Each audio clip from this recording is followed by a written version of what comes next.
Seja bem-vindo ao MDA, coloque seu fone de ouvido e viaje com a gente no mundo dos animes.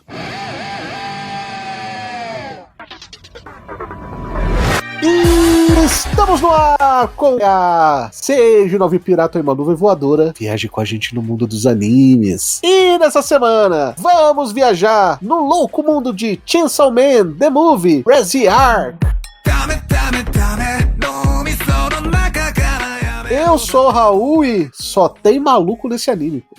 O anime da motosserra, né, Faz? Você queria o quê? Se não fosse assim, ninguém tava vendo. É, exatamente. E mais, maluco de amor. Ah, e é Love's in the Air, né? Já tira propaganda. O grande problema do nosso querido Denjinho aí é que o moleque, ele é o último dos românticos. Mas todo mundo aí é apaixonado. No fim das contas, todo mundo ali tá apaixonado por alguém. Uns de forma boa, outros não, né? Bem fi. O Deiji tá apaixonado pelas duas meninas e todos os outros personagens estão apaixonados pelo Deiji. Até o Tutubarão. Seria, na verdade, Chainsaw Man harém inverso, desconhecido. Moleque transante, olha isso. Aqui é o Bruno e Areze nada mais é do que um grande artifício pra capturar a atenção do otaquinho de 12 anos. É uma grande... Na verdade, o tudo complô pra pegar toda a atenção do otaquinho de 12 anos. Vai falar se não é perfeito pra isso, né? Esses são os amigos que a gente fez no caminho, né? É, a personagem é pensada pra isso, cara. Não tem outra explicação pra isso, não. Na verdade, foi pensado pra mais que isso, mas a gente fala disso no episódio. Aqui é o Carlos e o movimento é sensual, sensual. O movimento é bem sexy, sexy. O movimento é bem sexy, sexy. Já tá chegando o Bragabote com uma dança que é uma bomba. Se essa música não foi feita pra esse filme, eu não sei o que aconteceu. E tá tocando, né, Lucas? Tá tocando. Tá tocando pra os e-mails. E a mulherada se joga assim, assim.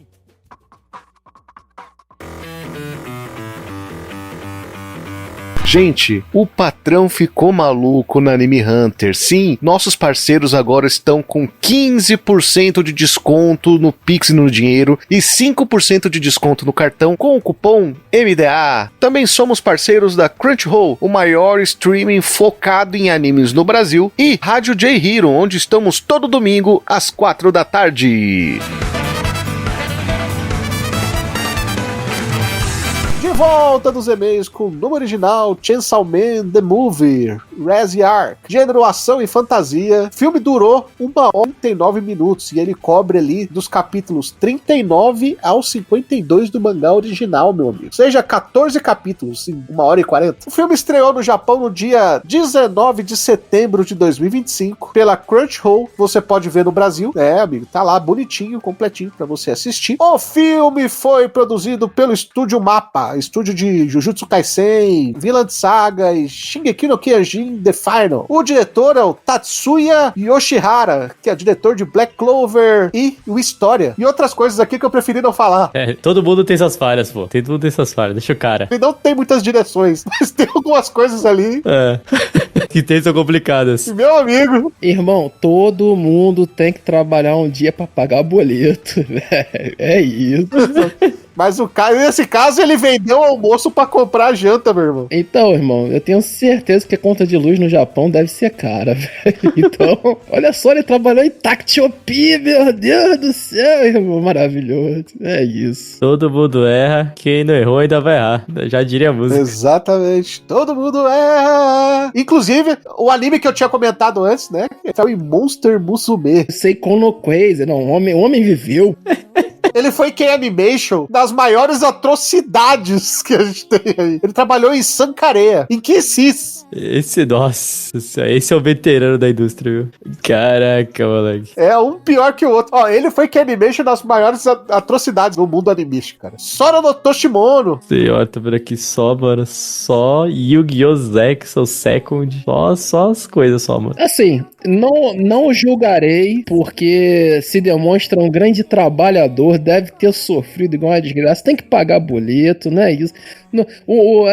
Irmão, não tem o que fazer, entendeu, gente? É isso. E entregou o trabalho, tá aí. Você se simpatiza com ele, né? Como parte da indústria, você se simpatiza com ele também. Irmão, todo dia tu edita um Reels que não quer ou faz um anime desgracento. Não tem o que fazer. Pra cada um ReZark, você faz 10 anime ruins. É isso. Não tem muito mistério. Exatamente. Fora os Porn Industries que nem aparecem aí na lista.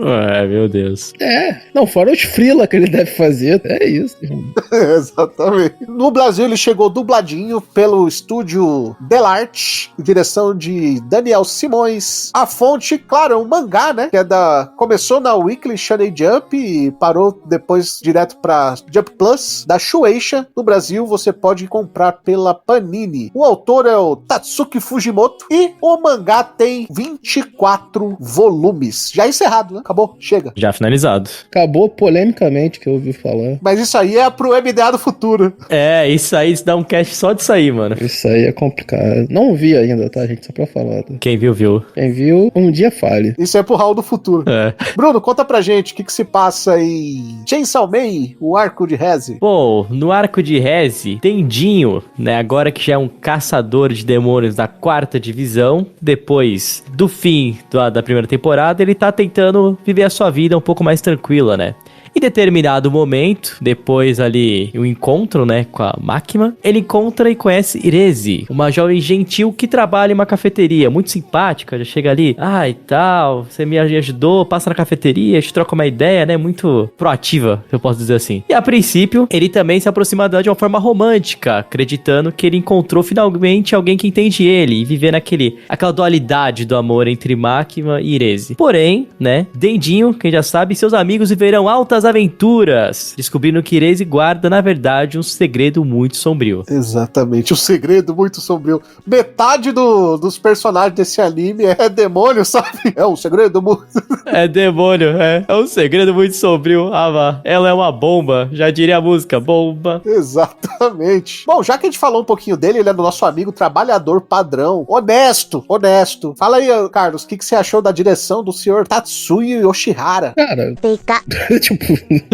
Pagou os pecados. Eu vi esse filme no cinema, tá? E depois eu fui ver... tipo assim, só não me peçam pra lembrar... eu vi esse filme 2 vezes, né? Aí só não me peçam pra lembrar se eu vi no cinema dublado ou legendado, porque eu não lembro. Quando que eu vi dublado e quando eu vi legendado, né? Inclusive a dublagem tá bem boa do filme. Esse filme no cinema, um escrutínio, assim. Um momento... Qual é o nome do... Caraca, do Everaldo Marques lá, que ele fala. É ridículo, porque, tipo assim, quando você tá dentro da sala de cinema, né? E você não tem muitos coisas pra interferir na sua vida, assim, né? Tipo, tá só a sala de cinema, o filme é uma atrocidade. E o filme, ele, assim, eu vi algumas críticas de cinema, tá, gente? Alguns críticos de cinema falando sobre o filme, tudo mais e tal. Isso pode adiantar. Filme razoavelmente bem aclamado, até por críticos bem mais sérios de cinema, assim, que trabalham com cinema independente, esse tipo de coisa. Quem viu, adorou o filme, dos que eu acompanho. Até mais famosinho aí do Brasil, né? Se for pegar o Dale Nogari, falou sobre o filme, o PH, né? Eu vi o Tuoto falando, botou na lista de 10 melhores filmes do ano passado dele. É um filme que ele... Eu acho que ele não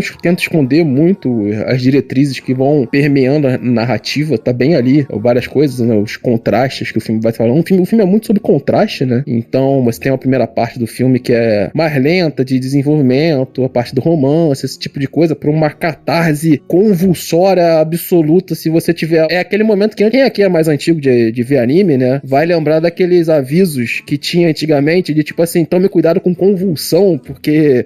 efeitos visuais. Luz, estroboscópios, efeitos, né? E poderia ter isso na meio da quebra do filme, né? A segunda parte é uma porradaria sem noção e ela não para, né? Sem respiro, sem uma construção constante da ação. E eu acho que o diretor, ele faz um trabalho, assim, bastante excepcional nesse processo de tipo, de condução narrativa, timing pras coisas, assim, conforme a questão do material original, né? O material original que é razoavelmente estendido em certas partes, né? Principalmente a parte, acho que do romance ali. Eu tava lendo umas partes sobre isso, que existem umas transições próprias do quadrinho, né? Que eles reutilizaram, fizeram novos storyboards pra fazer uma construção, que é a necessidade pra você fazer uma adaptação, né? Pra você fazer essa construção de filme. Por mais que ajude muito você receber um material original do Fujimoto, que é um artista mangaka que entende muito de linguagem de cinema, inclusive estudioso da área de cinema, não formado assim, mas ele estuda bastante cinema, pelo que eu saiba, né? Anteriormente inclusive, trabalhou diretamente num filme de outra obra dele, que é o Look Back, né? Aí. Exato, né? Inclusive, Look Back vai ganhar adaptação agora do Kuroeda, né? É um dos maiores diretores de cinema do Japão hoje em dia, né? Você já recebe um material original que já conversa muito com o que é a linguagem do cinema, né? O Fujimoto faz isso em Chainsaw Man, fazia isso muito em Fire Punch. Acho que em Fire Punch tem mais pesado essa questão.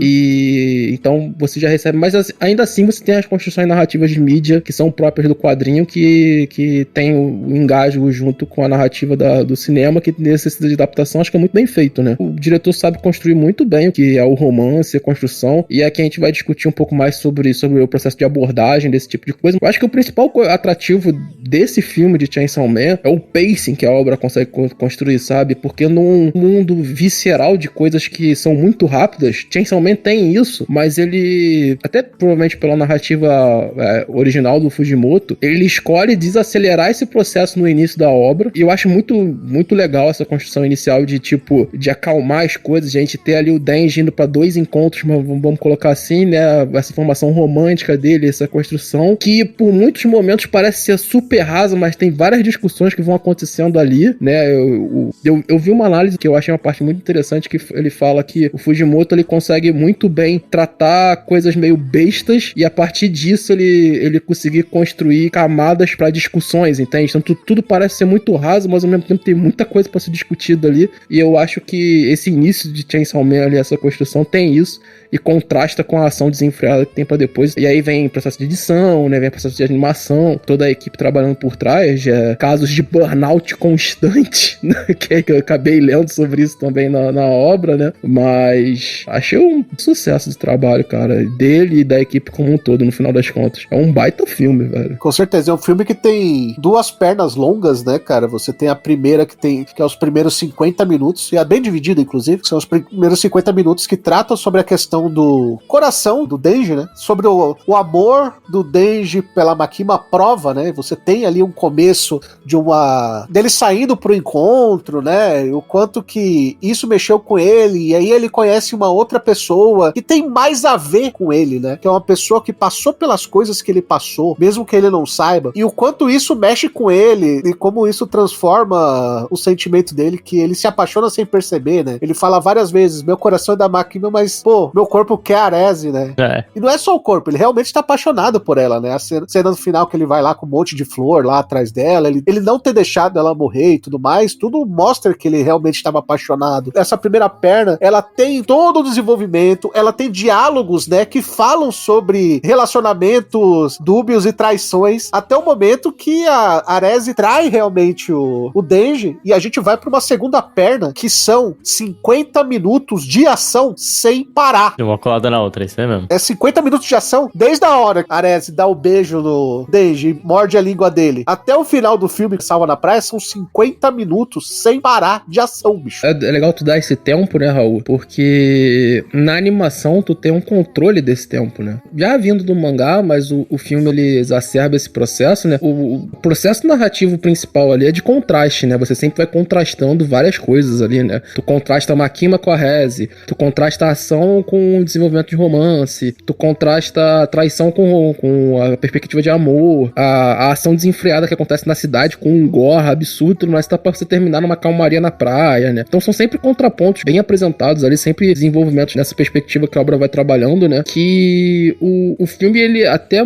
na montagem, nessa construção, quando a gente fala de 2 partes ali de 50 minutos, ele te entrega até nisso, né, velho? Então é totalmente muito pensado nesse processo de sempre ser contraponto uma coisa com a outra e sempre forçando esse processo narrativo de contraste, de embate o tempo inteiro. E é muito interessante porque, tipo assim, foi o que eu falei no início, a narrativa vindo do mangá e que é desenvolvida pelos roteiristas.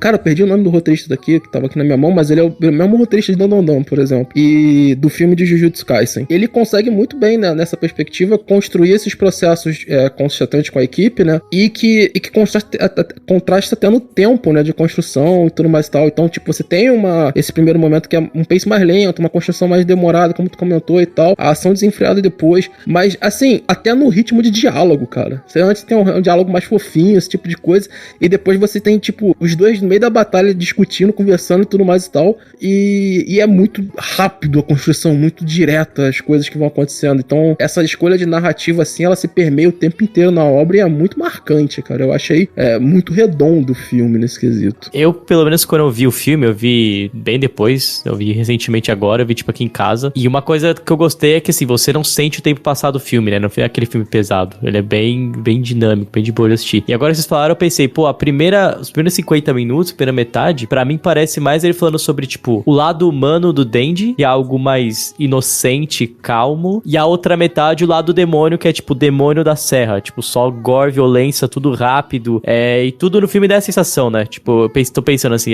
o pacing, as cores, a música também tem bem essa diferença. E ele mesmo fala isso, né? Tem uma frase do filme que ele diz: todo mundo fala sobre o coração da Serra Elétrica, né? Porque, eu quero roubar os coração do Homem da Serra Elétrica, né? Mas ele falou, mas ninguém fala sobre o coração do Denji. E o coração do Denji, onde fica nisso? É mais um contraste ali, né?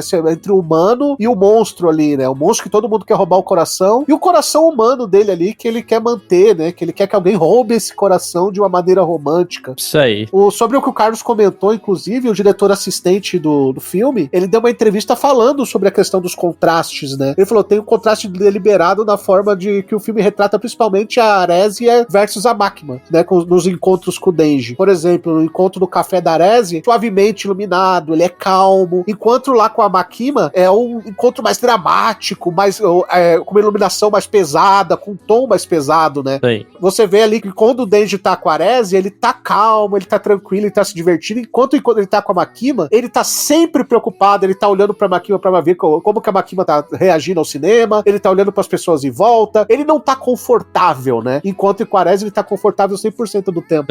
Tem bem essa parada mesmo dele tá bem mais... ser ele, né? Acho que é essa grande parada que pega assim um pouco no filme, que mostra quem é ele, né? O mundo de Chainsaw Man, ele traz essa dualidade meio louca pra gente, né? Porque é um mundo onde que existem demônios, existe uma matança completa, existe toda essa perspectiva que a gente já viu desde a primeira temporada, né? Mas o Fujimoto vira e mexe, ele tenta discutir uma segunda perspectiva da nossa sociedade, né? Nessa construção dessa perspectiva a partir disso. É o que eu comentei, né? Ele traz do simples, sei lá, da punhetação pro moleque novo, que é o personagem principal dele ser um humano com 3 motosserras, uma na cabeça e outra 2 no braço, né? Ele traz do raso e a partir daí ele começa a construir, na verdade, as discussões da própria obra e as questões que ele vai trabalhando ali em meio a uma completa, né, velho? E é isso que eu acho mais interessante, porque a gente tem uma segunda parte que é brutal, que é uma violência gráfica, sim, mas é muito interessante para perceber como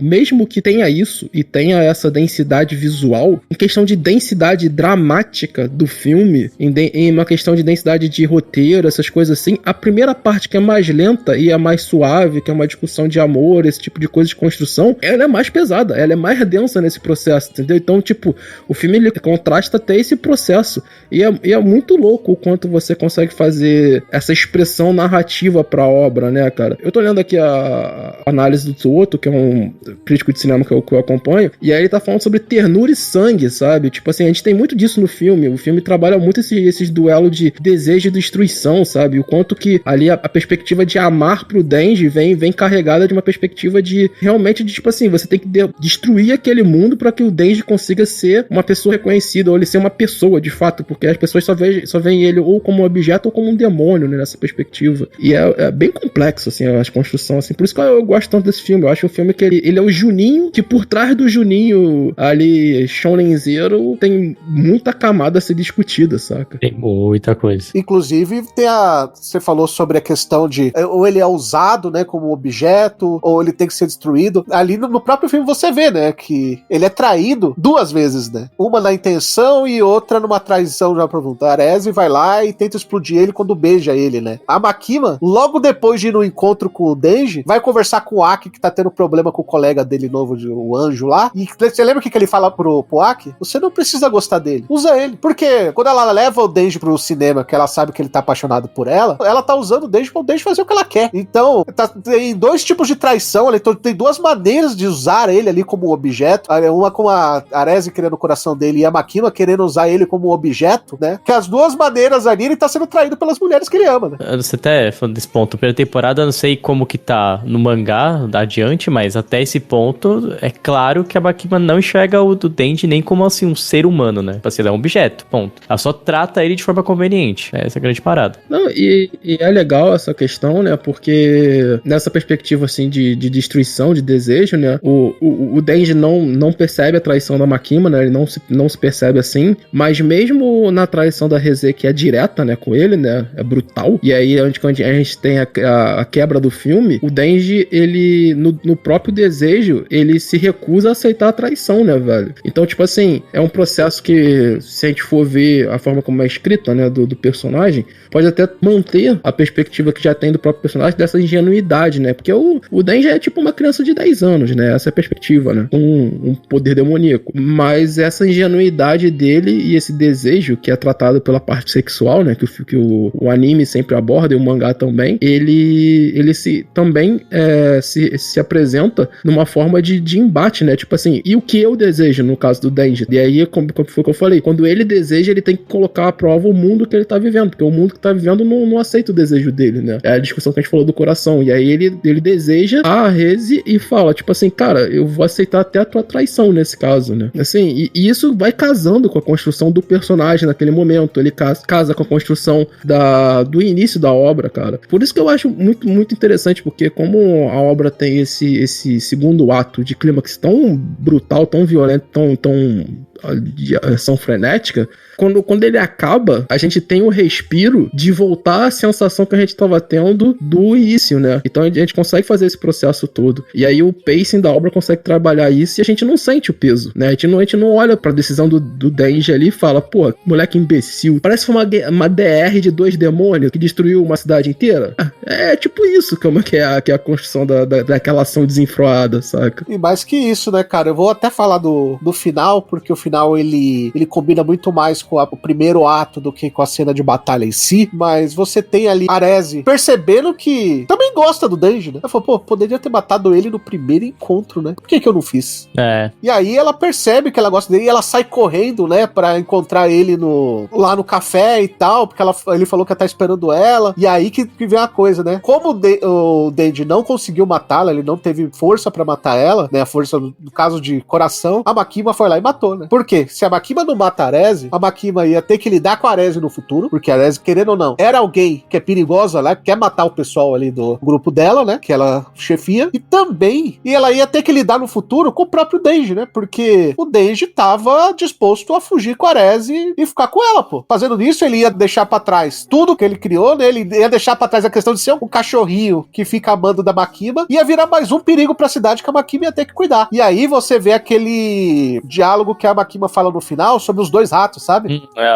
Esse é um conto que existe de verdade. É o conto do rato da cidade e o rato do campo, né? Que ela fala que prefere o rato do campo e não sei o quê. E aí ela vai lá e conta a história do rato. Só que ela omite uma parte importante desse conto. O rato da cidade chega num momento, ele conta pro rato do campo que o mesmo gato que vai atrás deles na cidade é o gato que matou os pais dele, né? E aí o rato da cidade ficou sozinho na cidade lá e teve que fazer as coisas que ele fez. E ali você vê que é uma referência, esses ratos da cidade nada mais são do que o Denji e a Reze, né? Porque a Reze é aquela pessoa que tá sozinha, que tem força pra tentar fazer alguma coisa, e o Denji é o rato do campo que pode ser manipulado. Por isso ela prefere o rato do campo, porque o rato do campo, naquele momento ali, é o Denji que pode ser manipulado, e a Reze, como ela já sabe da verdade, ela sabe das coisas que a Makima e o grupo dela pode fazer, ela não pode mais ser manipulada. Então ela vai lá e mata a Reze ali. A morte da Reze ali, a ratificação, ou a re-ratificação do mundo, no caso ali, o trabalho por meio da Makima,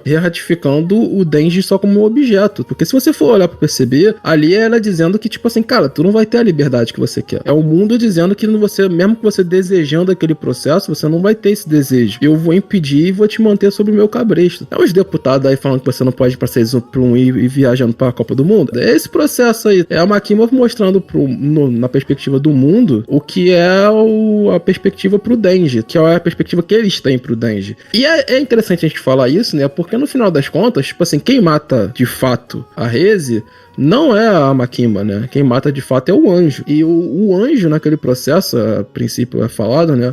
E eu acho uma construção muito bem feita do Fujimoto nesse caso, né? Que é o trabalho do material original, que é deixar uma dúvida, porque assim, por mais que o filme e a história construam um amor pela Reze, assim, né? E construam uma personagem que é adorável, assim, né? Como o Bruno comentou, né? É clickbait de moleque de 12 anos. Estereótipo totaquinho de 12 anos, velho. Né? Mas assim, no final das contas, ela é uma personagem, assim, que você acaba... Ela é gostável, ela é uma personagem que ela é gostável pra maioria das pessoas, ela é um personagem perfeito pra isso. Mas assim, o que ela faz na cidade, né, velho? Ela faz uma linha, né? Sim. Fujimoto ali ainda, que ele por meio da perspectiva do anjo, e é muito interessante isso ser um anjo, né? Numa perspectiva de, vamos colocar assim, de semiótica, de construção narrativa, né? É ele apresentando que, tipo assim, as consequências de um ato demoníaco como aquele. E aí vem um anjo e te mata, saca? Então, esse tipo de construção que você acaba deixando passar, que acaba se mantendo, né, na obra, mas é mais sutil pra perspectiva da obra, é muito interessante, porque fica aquele... Por mais que a gente, pessoas que estão assistindo a obra, fica com um mau gosto, porque a gente viu toda uma construção de um romance, a gente vê toda uma questão de uma libertação do Denji, a perspectiva que o Raul comentou agora da Reze, entendendo que gosta do Denji, a gente acaba comprando essa narrativa, ela morre no final, mesmo assim o Fujimoto joga uma segunda dúvida pra você, falando, tá, mas ela morreu pela merda que ela fez. E aí, qual é o lado que você compra nessa história? E ele não responde, ele deixa um amargor na tua boca pra você entender esse processo, pra você pensar nesse processo. E enquanto isso, a Makima assiste tudo.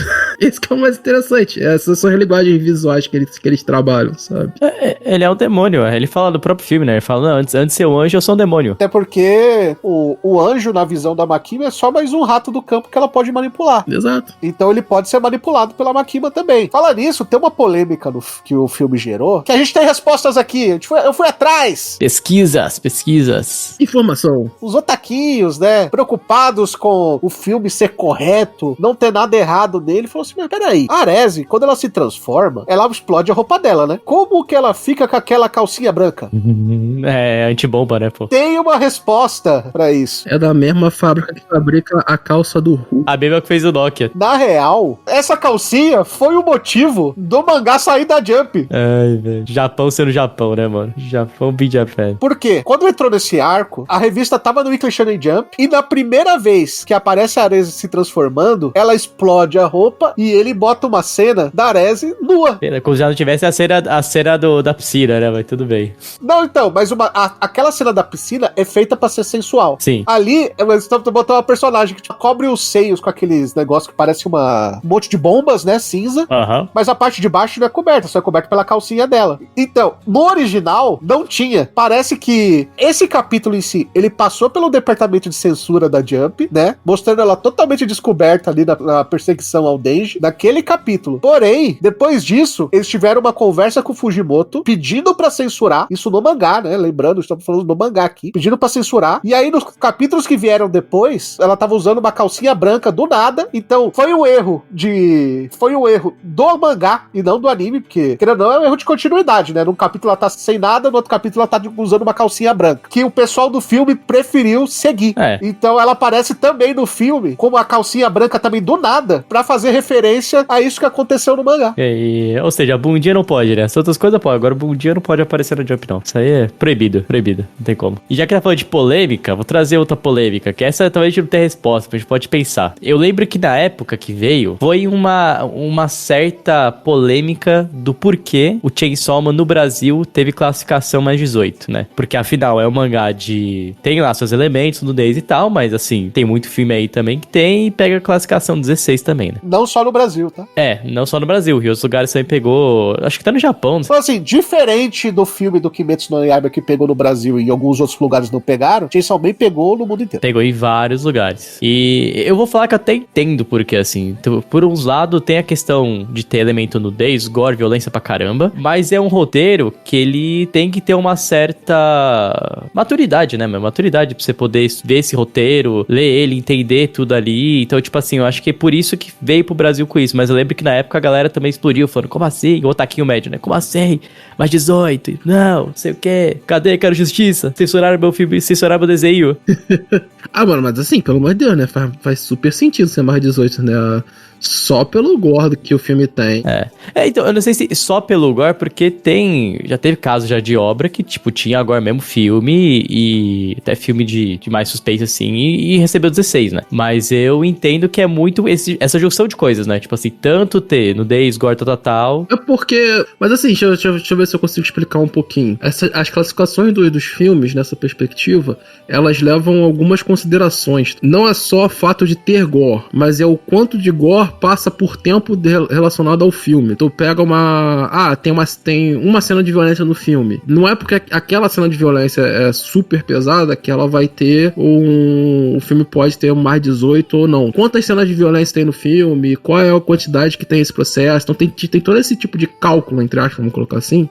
E tem tipo uns checkpoints, assim. O filme tem tanto isso, tal. Vai ter tanto isso, tal. Tem tanto isso, tal. E aí ele acaba tendo mais 18. Sendo muito sincero, tipo, o filme tem 50 minutos de pura destruição, só ali eu acho que ele já deveria ter ticado quase todos os processos de 18 mais.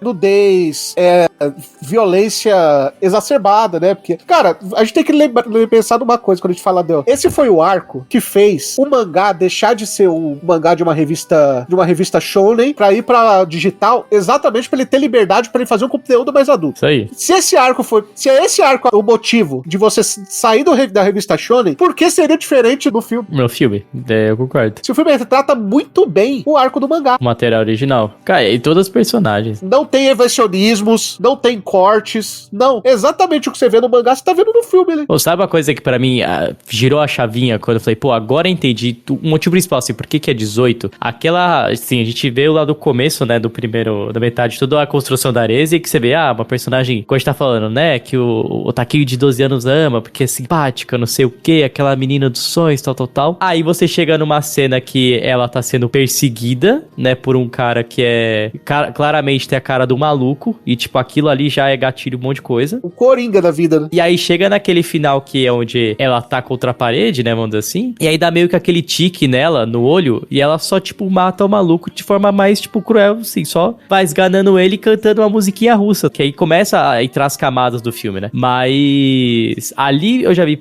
isso aqui é pra chocar, sabe? Tipo assim, não é filme pra criança. Aqui não é filme pro Otaku de 12 anos. Então, eu tô super de acordo assim, com vocês, cara. Eu acho que é uma obra que tem que ser desse jeito mesmo e tem que vir com 18. Não tem muita discussão, não, cara. Tem que ter maturidade pro solteiro, tem que ter. Senão você não consegue. A cena mais leve de ação do filme mostra a Arese dando um beijo no Denji, mordendo a língua dele, mostrando a língua dele dentro da boca dela. Isso aí. Com direito a sons ainda, né? Que tem todo sound design disso aí também. Realmente a cena... Cara, tem a cena dela matando os malucos, rolando da cabeça do maluco. A partir do momento que começa a porradaria, a brutalidade é no nível, assim... E é muito interessante falar sobre isso, porque, tipo assim, eu sou o tipo de pessoa que eu não gosto muito de obra que use só a parte gráfica pra chocar narrativamente o processo. Cara, mas ali, em Chainsaw Man, cara, parece ornar tanto com a obra, ter essa brutalidade, essa violência bizonha, assim. E eu acho muito interessante, porque quando a gente volta à primeira temporada e volta aos processos temáticos de Chainsaw Man, os demônios, eles são construções imaginativas, né, ou imagéticas do medo das pessoas, né? Quanto mais poder esses caras têm, é pelo maior nível de medo que a maioria das pessoas tem sobre isso, né? E a gente vai vendo que essa perspectiva, ela vai ficando cada vez mais brutal conforme vai passando o tempo de Chainsaw Man, né? Porque o nível dos demônios vai subindo e a brutalidade é um nível muito alto, né? E a gente tá em momentos de guerra agora, a gente vê várias coisas, né? As redes sociais estão aí pra fazer a merda que for, né? E, cara, tipo assim, bomba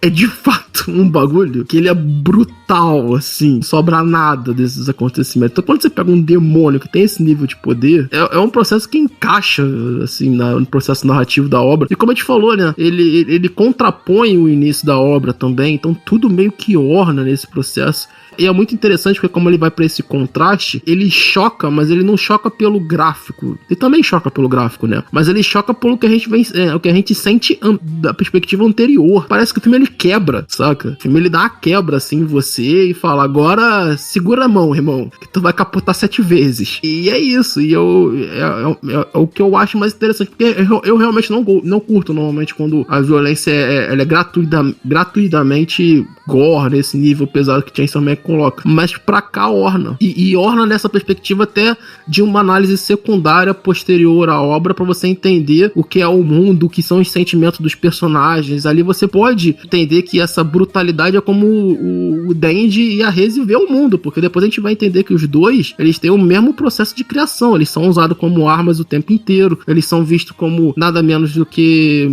humanos, na verdade, né? Então o mundo é brutal daquele jeito pra eles dois, né, velho? Então tem, tipo, tudo uma linguagem ali por trás ainda pra se entender esse processo. É porque esse filme, ele traz um arco que faz a gente entender o que a própria Shueisha entendeu ali, é que o roteiro do Fujimoto era bom demais pra uma obra que se segurasse no Battle Shonen, que segurasse numa revista Shonen, né, em si, porque ele precisava de liberdade pra trabalhar, e às vezes essa liberdade, ela vem com uma ação exacerbada, mas por quê? Porque ele tem um contexto em todo o diálogo embutido na obra, né, não é, que nem você falou, não é ação pela ação, você tem todo um contexto, cara, ele fica 50 minutos te preparando pra ficar 50 minutos destruindo tudo, e você não sente aqueles primeiros 50 minutos, porque geralmente as cenas de ação parece que passa tudo mais rápido, né, porque é tudo muito dinâmico. Inclusive, o filme, os caras colocaram até uma ceninha interessante, que quando o Denji tava em cima do tubarão matando a menina dos tufão lá, quando ele mata ela, o fundo fica laranja, né, o sangue fica verde e aparece o Denji assim em destaque em cima do tubarão, que é praticamente a capa do primeiro volume do Chainsaw Man, né? É, a capa do volume. Uhum. Isso é maneiro que fizeram. Ah, mas isso é uma coisa que a gente sempre falou do Fujimoto, até no Look Back a gente enfatizou muito isso, assim. O Fujimoto, uma das grandes virtudes dele é construção de roteiro, assim, tipo, ele consegue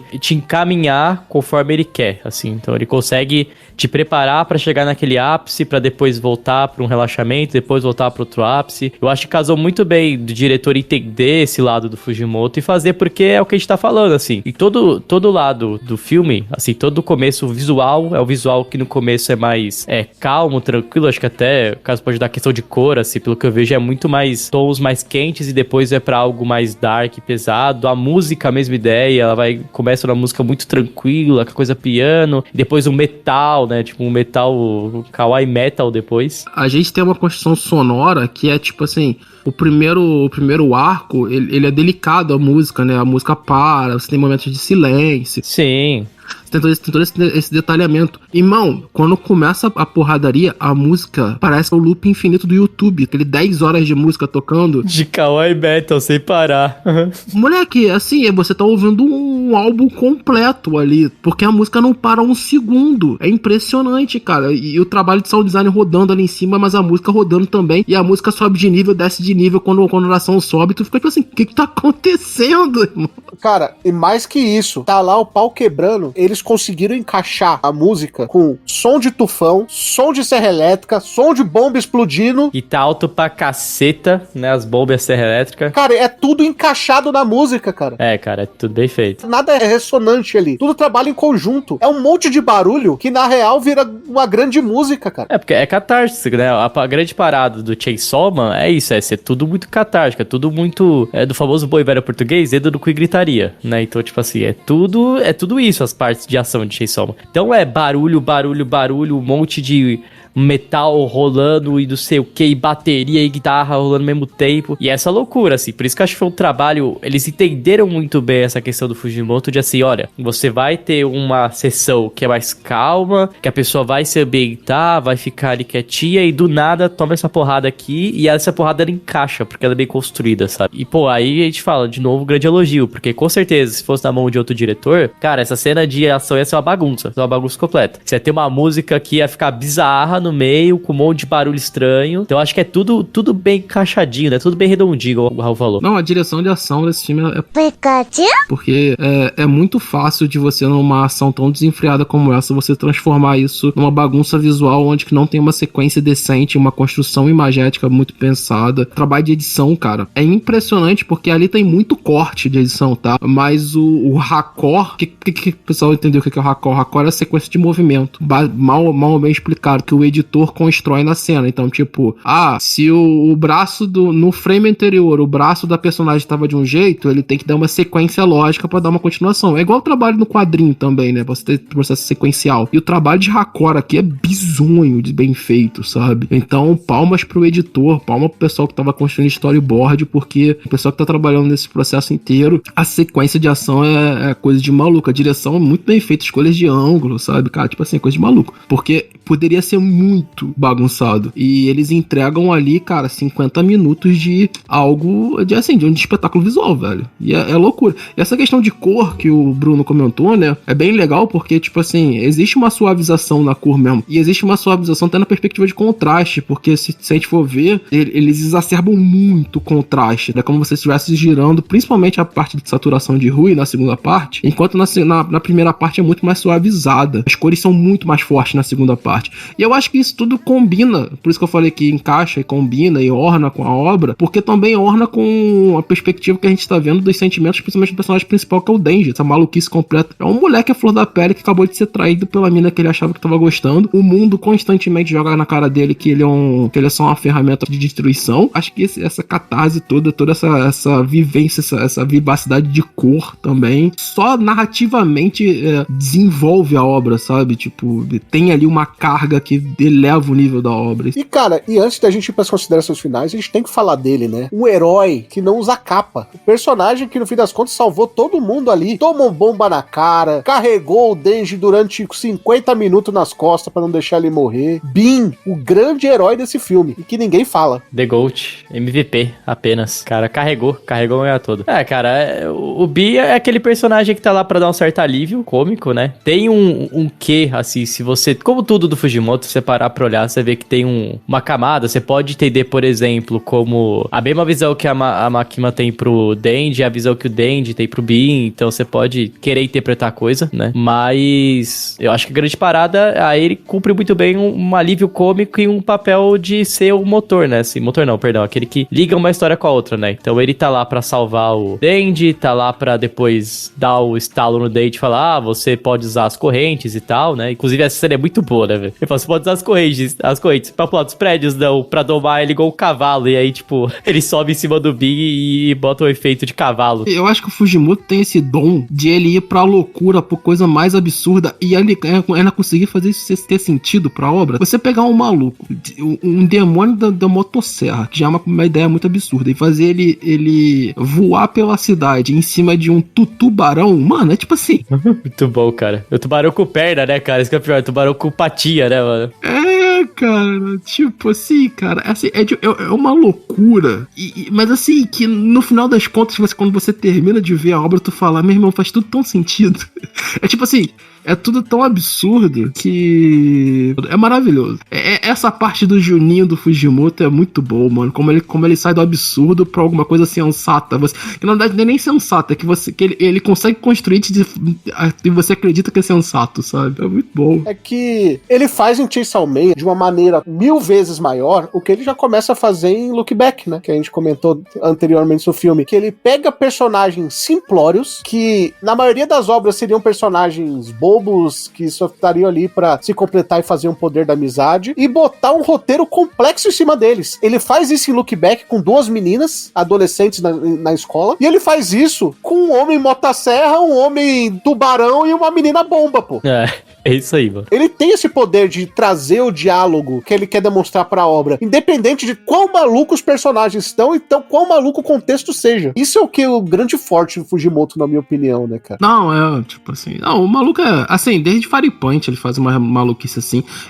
É o que eu falo, tipo, eu acho que ele estica a corda na loucura até um ponto onde que a narrativa dele encontra essa loucura e tudo orna no mundo... Eu acho muito rico o que o Fujimoto faz, porque quando tudo é maluco, nada é maluco, entendeu? E ele trabalha nessa linha tênue, porque, tipo assim, o mundo de Chainsaw Man é um mundo completamente louco, e inclusive as pessoas que estão ali não acham estranho ter um demônio da bomba, né? Do jeito que ela é, as coisas acontecendo, né? A reação é normal, entre aspas. Mas ele trabalha nessa linha tênue, e ele faz um trabalho, assim, de, tipo, visualmente, né? Acho que principalmente a parte visual da parada, que agrada, sabe? E agrada do Juninho até, mano, sei lá, o leitor de Todorovsky. Inclusive, Inclusive, o que tem de referência de literatura russa nesse arco de Reis é brincadeira, né, velho? Nossa, o que tem é brincadeira, velho. Mas é isso. Dito isso, vamos para elas, para as considerações finais e notas para Chainsaw Man The Movie, ReZeArch. Bom, eu vou abrir as considerações finais aí e notas. Abre para nós. Lá ele 1000 vezes, né?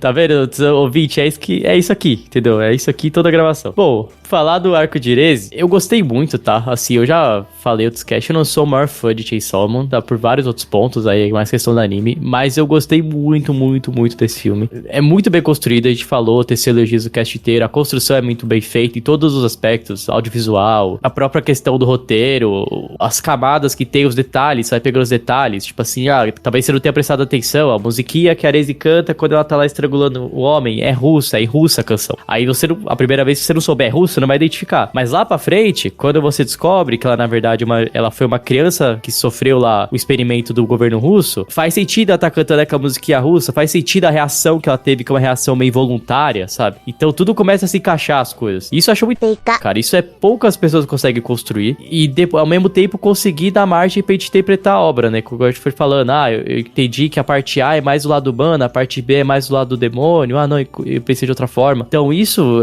é muito... Cara, quando uma obra chega nesse ponto. E essas obras, elas estão, quando a gente fala assim, no mais alto nível, né? Vamos dizer assim, elas chegam ali no mais alto nível como obras audiovisuais mesmo. Não à toa que, enfim, foi o que foi um puta sucesso. Ficou várias semanas no Brasil, né? Como bilheteria, continuando. Não como top bilheteria, mas assim, para um filme de anime continuar várias semanas na bilheteria, é porque ele tem que estar muito certo, entendeu? Não à toa que teve o faturamento, até pegar os dados aqui da pauta, 162 bilhões de dólares, que é dinheiro pra caramba. Isso aí. Detalhe, custou 4,5, tá? Então imagina o lucro. E, pô, não só isso, assim, a música do filme, né, o Keiichi Onezu, que já tá super alta agora, acabou de ganhar o prêmio de melhor música do ano pela Music Japan Awards, que é tipo o Grammy da Ásia. Então, assim, teve um trabalho impecável técnico, assim, eu diria impecável praticamente. E o Fujimoto, por mais que tenha suas polêmicas, seus detalhes, como roteirista, como autor, mas nesse arco da Arezzo eu achei muito, muito maneiro o que ele fez. E pra mim, sendo sincero, cara, é um 10, assim, eu não achei falhas que eu pudesse falar e virar assim e falar, cara, isso aqui não gostei, ruim, eu poderia ser melhor, assim, pra mim é uma aula, assim, uma aula de filme de anime mesmo. Eu fui ver esse filme depois da primeira temporada de Chainsaw Man, e assim, já tinha muita gente comentando do mangá, né, e tal, falava que o mangá era muito, muito bom. E eu vi a primeira temporada de Chainsaw Man, eu falei, legal, é um bom shonen, faltava alguma coisa, e inclusive em certas outras coisas eu falava, cara, esse maluco é bom, porque, por exemplo, eu esqueci o nome da mina, cara, a mina que morre na primeira temporada, que é a parceira do Aki, né, a construção do ato dela ali, a forma como ele constrói, até a coisa do vômito, do beijo do vômito, todos os rolês que tem ali, né, e tal, até a morte dela e tal, ali você já vê, tipo, toda a delicadeza e toda a construção bizonha que o Fujimoto consegue ter na primeira temporada, tá ligado? Mas ainda acho que a primeira temporada de Chainsaw Man tem seus percalços, tem seus detalhes, então, e aí, cara, eu comecei a ver muito, e aí eu me surpreendi, que foi muito crítico de cinema, falando, esse filme é se a galera de fora do anime, tá indo ver o filme em cabine de imprensa, tá vendo isso, e tá falando, tipo, esse filme é eu tô falando, tipo assim, não foi isso, eu comentei o outro aqui, mas não foi só ele que eu vi de crítico de cinema, eu vi uma cacetada de crítico de cinema que eu acompanho, colocando o ReZeArch entre os 10 melhores filmes do ano passado, tá ligado? E aí quando tu chega, senta e assiste, você entende o porquê é um filme assim, aclamado. Eu ainda acho que existe também uma perspectiva de pessoas talvez que não tenham tanto contato com anime, tenham um contato com uma perspectiva de anime desse jeito, sabe? Mas mesmo assim, tem um detalhe na crítica do Omelete que eu acho que faz muito sentido e que eu gostaria de trazer aqui. Pô, eu esqueci o nome do garoto que fez a crítica, depois eu falo. Que ele apresentou, que eu acho muito interessante, que é o filme de Chainsaw Man, esse filme aqui de ReZeArch, ele tem um mérito em comparação com diversos outros filmes de anime que são sequências de um anime, que é ele ser um filme, sacou? Ele de ponta a ponta, ele não parece ser um grande episódio que foi feito em 1h e pouca, sabe? Ele é um filme. Jujutsu. Alô, Jujutsu. Entendeu? E só por isso ele já tá muito acima desses outros, sabe? mas mesmo em comparação com outros filmes, ele ainda assim, ele tem uma estruturação narrativa, ele tem um processo visual, ele tem uma construção, ele tem trilha sonora, e tudo isso num nível, cara, assim, é cabuloso o nível disso aqui, sabe, gente? Então, eu vi 3 vezes o filme, né, que eu acabei vendo pra rever também, eu tinha visto 2 vezes, e eu acho espetacular, e assim, ao final das contas, o filme que me lembra de Braga Boys, ele é 10, não tem como, porque é impressionante. Eu acho Rise Arc uma pérola, assim, ele eleva muito o nível da obra de Chainsaw Man, a ponto de eu parar e quando eu revi a segunda vez, eu falar assim, não sei se o Fujimoto consegue manter este nível aqui. Se ele conseguir, Chainsaw Man vai ser mas se não conseguir, eu também vou entender, porque eu acho um filmaço, mano, assim, é um arco dos melhores arcos que eu já vi sendo feito na página da Shonen Jump. Ele é impressionante, velho. Ele é um filme.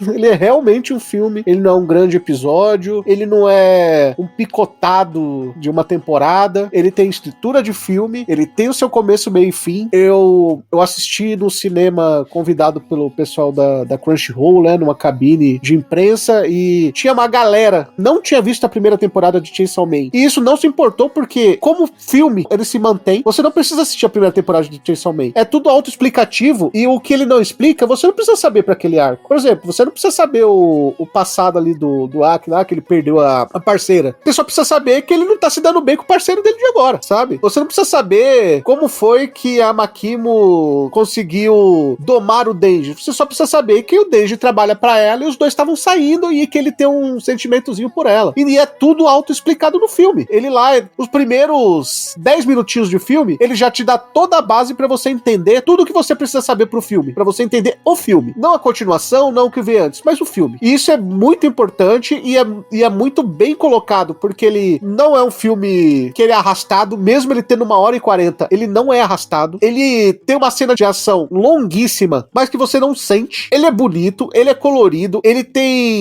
trabalha, em momentos ele trabalha tom pastel, para outro momento ele joga cor na sua cara, e isso é maravilhoso, de como toda a parte de colorização e arte desse filme. E fora que, cara, a cena de ação, principalmente quando eles estão na cidade destruindo tudo, destruindo o prédio, é frenética, cara. É isso que você quer quando você vai procurar uma obra de ação no cinema. Você quer isso. Você quer ver o som de destruição, você quer ver tudo que tá acontecendo, e Chainsaw Man te entrega isso e mais. Ele te entrega isso e te entrega um roteiro que é capaz de emocionar, mesmo sendo uma obra de ação com pitadas de comédia. Então, pra mim, é 10 também.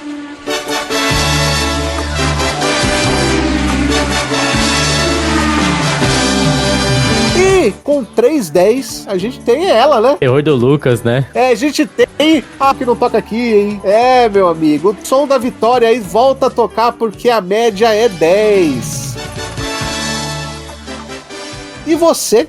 O que achou do novo filme do Chainsaw Man? Comenta aí pra gente. Você pode mandar o seu e-mail para podcast@mundodosanimes.com, ou, claro, você também pode deixar suas mensagens no seu agregador de podcast favorito, que a gente lê. É, amigo. Lembrando que na seção de e-mails a gente só lê o próprio e-mail e também a gente lê as mensagens que vocês escrevem no Spotify, ok? E, claro, agradecendo eles sempre: Alex Ellinger, Bruno Rezende, Carlos Petroni, Guilherme Henrique, Guilherme Loureis, Hugo Vantuel, Lucas Batista e Yasmin Gonçalves por ser nossos apoiadores. E pessoal aí que tem interesse em se apoiar, ó, fica de olho, porque mudou o link do apoio. Não foi algo que a gente podia controlar, a gente queria manter o mesmo, mas não pôde. Mas pessoal aí que já foi lá no Catarse no passado olhar e tá procurando e não achou, agora é catarse.com.br/Mundo dos Animes. E também, se você já apoia alguém lá no Apoia-se e queria apoiar o MDA, você também pode, apoia.c/MDApod, certo? No mais, nós ficamos por aqui, até o próximo episódio, tchau! Meu sorriso sem graça chorou, como eu